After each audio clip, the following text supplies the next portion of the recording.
Hello বন্ধুরা, সবাইকে জানাই নতুন বছরের শুভেচ্ছা। আশা করি 2024 সকলের খুব ভালো কাটবে। শহরের এই কোলাহলকে পেছনে ফেলে শান্ত প্রকৃতির বুকে কটা দিন কাটিয়ে আসি। শান্ত প্রকৃতির কথা মাথায় আসতেই মনে পড়ে যায় পাহাড়ের কথা। থাম্বনেল দেখে আপনারা নিশ্চয়ই বুঝেছেন আমি কোথায় যেতে চলেছি। হ্যাঁ, নেপাল। আপনারা আমার সঙ্গে থাকুন, আমি আপনাদের ভার্চুয়ালি নেপাল ঘুরিয়ে দেখাবো।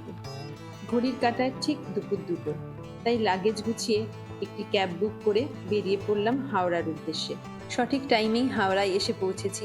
আমাদের ট্রেন ঠিক টাইমে 8 নম্বর প্ল্যাটফর্মে এসে দাঁড়ালো। যথারীতি ট্রেনে উঠে পড়লাম। আমাদের কোচ নাম্বার ছিল B1। জানালা সাইডে বসবে বলে সোনু আমার আগেই তড়িগড়ি করে ট্রেনে উঠে পড়েছে। বাই দ্য ওয়ে, পরিচয় করিয়ে দিই, ও আমার ছেলে অর্ণব, আমি ওকে সোনু বলেই ডাকি। আর আমি সুমিত্রা, আপনারা দেখছেন আমার channel travel with Sumitra. Finally ট্রেনটি ছেড়ে দিল।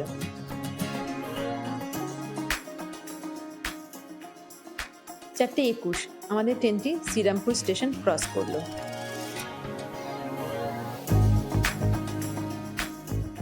আপনাদের ট্রেন সম্পর্কে কিছু তথ্য দিয়ে রাখি। হাওড়া টু রক্সলগামী দুটো ট্রেন রয়েছে। তার মধ্যে একটি হলো 13021 মিথিলা এক্সপ্রেস আর অন্যটি হলো 13043 রক্সল এক্সপ্রেস। তার মধ্যে রক্সল এক্সপ্রেস প্রতিদিন ও মিথিলা এক্সপ্রেস সপ্তাহে 2 দিন ছাড়ে। আমরা যাচ্ছি মিথিলা এক্সপ্রেসে।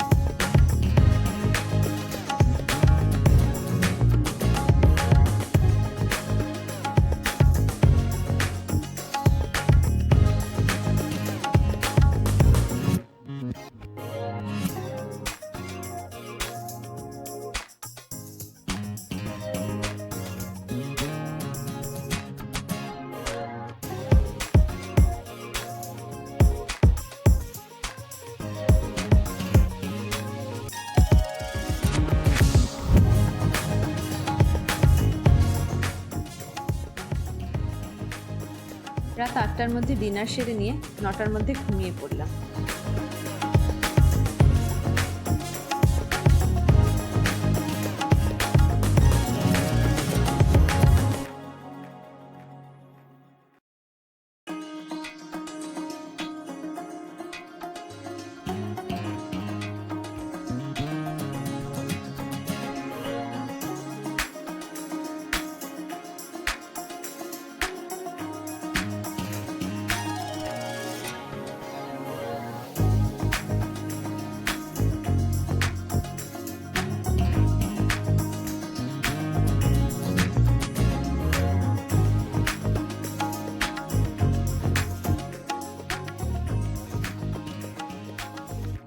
নেপাল যাওয়ার বাই ট্রেন দুটো অপশান আছে।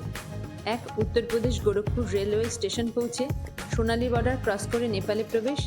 2, বিহারের রক্সল স্টেশন পৌঁছে বীরগঞ্জ হয়ে নেপালে প্রবেশ। আমরা বীরগঞ্জ হয়ে নেপালে প্রবেশ করেছি।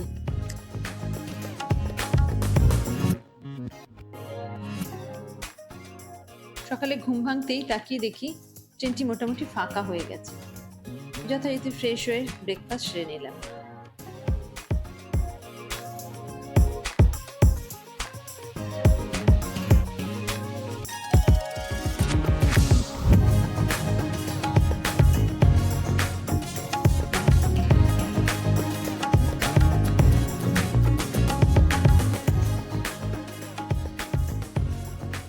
সোনু ও আমি বাইরের দৃশ্য দেখছি আর গল্প করছি। হঠাৎ কখনই রক্সল স্টেশন এসে গেল বুঝতেই পারলাম না। সুতরাং ট্রেন থেকে নেমে পড়লাম। সামনে এই ব্রিজটা ধরে এগিয়ে গিয়েই আমাদের স্টেশন চত্বরের বাইরে যেতে হবে।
স্টেশন চত্বরের ঠিক বাইরেই রয়েছে টোটো ও অটো স্ট্যান্ড, টাঙাও রয়েছে। সোনু অসম্ভব বায়না জুড়ে দিল যে টাঙা করেই যাবে, তো আর কি করা যায়। একটি টাঙাতেই চড়ে বসলাম, যার ভাড়া পড়ল ইন্ডিয়ান মানিতে 200। আপনারা চাইলে টোটো বা অটোতেও যেতে পারেন, তবে কোনো কিছুতে চড়বার আগে ভাড়াটা নির্দিষ্ট করে তবেই উঠবেন। টাঙায় চড়তে বেশ ভালোই লাগছে।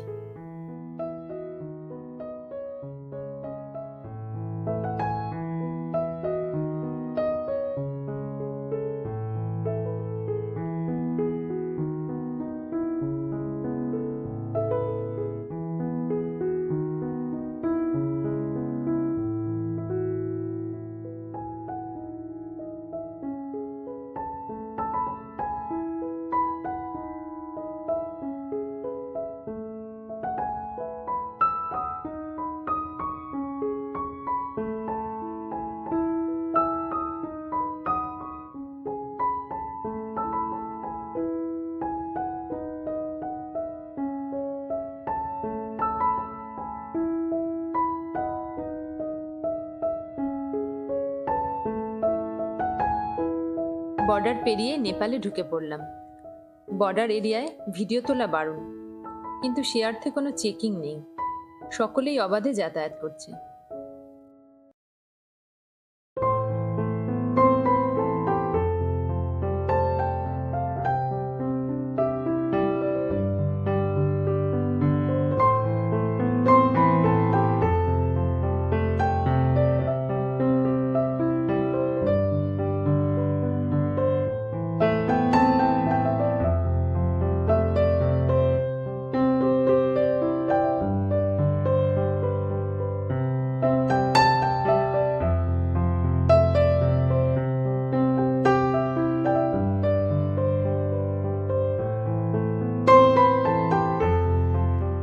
টাঙা করে আমরা ঘন্টাঘর পর্যন্ত পৌঁছালাম। এই ঘন্টাঘরের সামনে থেকেই আমরা নেপালের সিম ও IME কাউন্টার থেকে মানি এক্সচেঞ্জ করিয়ে নিলাম। আমরা ইন্ডিয়ান মানি 100 টাকার পরিবর্তে নেপালি 160 টাকা পেয়েছি। ঘন্টাঘর থেকে ঠিক বাঁ দিকের রাস্তা ধরে সোজা 5 মিনিটের হাঁটা পথে আমরা বাস স্ট্যান্ডে পৌঁছে গেলাম।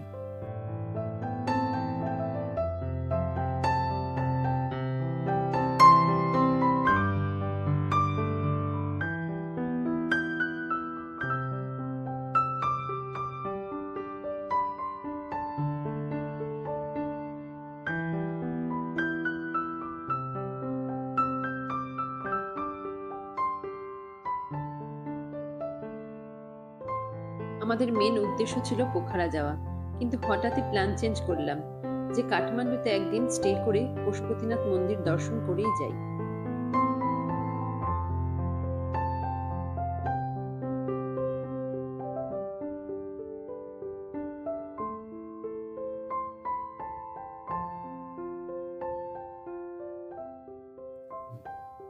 হাওড়া টু বীরগঞ্জ জার্নি এই পর্যন্তই। আপাতত ভিডিওটি এখানেই শেষ করছি। দেখা হবে নেপাল ভ্রমণের পরবর্তী ভিডিওতে।